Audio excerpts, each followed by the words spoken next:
Private security companies play a role in maintaining law and order, but questions are being raised as to how far they can go and how much force they can use. Yesterday, shots were apparently fired by a private security company during that protest in Rabie Ridge. To help us understand the legal limits of private security companies, Jan Sambo from the Private Security Industry Regulatory Authority speaks to us from Johannesburg. Jan, a very good morning to you.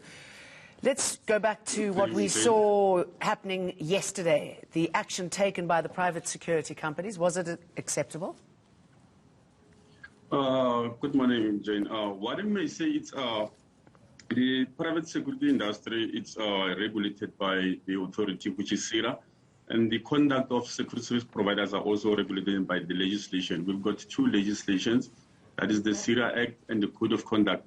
But what happens also, there's another legislation, that is the Gatherings Act, that deals with violent demonstrations or protests. So in case of situation like that, then usually the Gatherings Act will be the one that will be applicable to quell the demonstrations that are happening because they are more violent. So in terms of our legislation, private security, they need only to protect the property or the people or of the person that they have contracted in. So, and the Code of Conduct is so clear about what form of, when they are acting, that they need to also take into cognizance the human rights of the citizens and not to endanger the lives and the property of the public.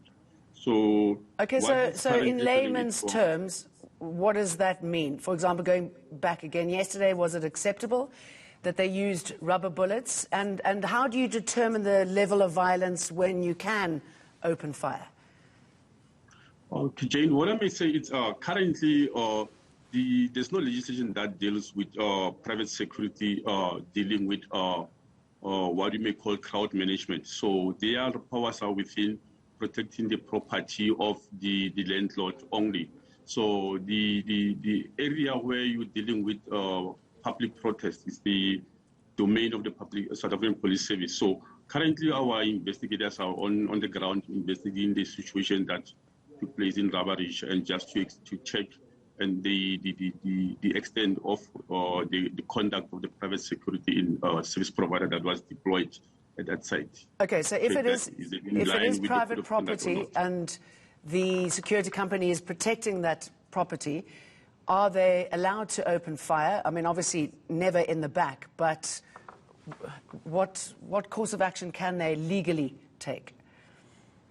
The Code of Conduct says they must protect the landlord and the property, but it doesn't go to the extent of what form of protection is there. But what is very important is I think the Criminal Procedure Act also comes in where the use of force it's determined by the Criminal Procedure Act. So I think with the investigation, then it will determine whether the form of force that this private security service provider used is it in line with the circumstances where they found themselves in. Hence, I'm saying it's very important that currently we investigate what we got from the media and from the public of this incident in Rabie Ridge.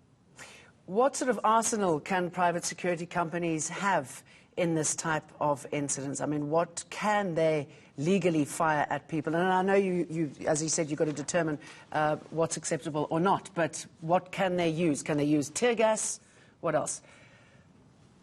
In respect to that, Jane, what the situation determines, firstly, let's take for a situation where, let's say, the property it's condoned or that it's fenced. So in case like that, you'll find that the public wouldn't necessarily get into the property easily. So even any form of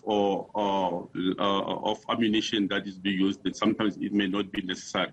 So the situation in that case, it's still subject to investigation. And from the information that you get from on the ground, it's like the area has been open, so where you find people have been passing through there all the time. So the issue, I think one thing will come to be questioned, was it can say that is still an open ground like that? Is it public property or is it private property where people normally pass? So situations like that will determine what form of actions the security service provider or should have taken to prevent the situation as it has turned out to be right now. Okay, Jan, good to talk to you. Thank you. And let's speak again when you find out what happened and if it was the right course of action to take yesterday.